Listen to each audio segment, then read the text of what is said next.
In this video, I want to introduce you to a topic called offline domain join. Now, this kind of flies in the face of everything we know about joining a domain in the old Active Directory world. So let's start off by answering a question. What is offline domain join? And indeed, it is just what it sounds like. It is a process that we can use to join a computer to a domain in Active Directory Domain Services without any network connectivity. Now, how is this possible, you say? Because we have to connect to the domain and be authenticated, and there has to be some files replicated back and forth. Well, we're going to use a command line tool called djoin.exe. Now, exactly how does it work? Well, without going into too much detail here, and I'm going to provide you some resources so that you can read over this and play with it yourself.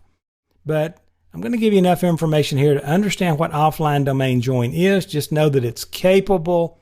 Then you can go through the steps, and I think you'll be okay on the exam. But what's actually going on here is you're going to use up to 3 computers. One is like a reference computer. This is kind of like the old sysprep stuff. One's going to be a reference computer that we pull files from. You're going to use a couple of other computers to work together in this scenario.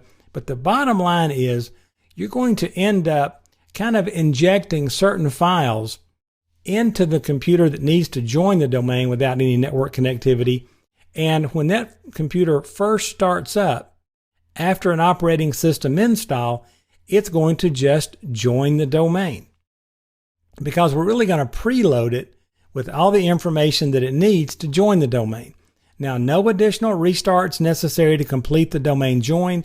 And this is really a big hit with a lot of administrators, because it can really save a lot of time on installing workstations and those sorts of things. Now, keep in mind, this can be used to perform offline domain joins on virtual machines or physical computers. So when you jump into a highly virtualized environment, this can be huge to not have to restart those machines and so forth, and to not to have network connectivity to join the domains.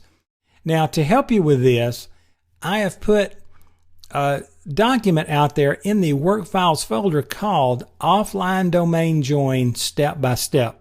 And this will take you through that process of doing an offline domain join.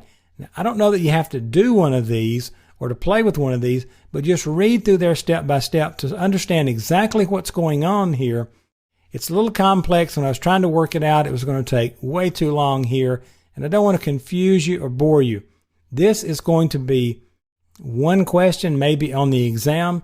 Some of you may want to just kind of look over this and decide I'm probably not going to make 100 anyway, and if I have to take a hit, I'll do it in offline domain join. Totally up to you. I don't by any stretch here want to demean this functionality. This is some incredible stuff. You need to be aware of this. You need to know this for the real world. There's plenty of times when it comes up that it'd be great if you could, number one, do an offline domain join, but especially on these virtual machines or a lot of physical computers, it can really save a lot of time. So make sure you understand what it is, what it does, and it's well worth the time to invest to go out there and read the offline domain join step-by-step document that's in your work files folder.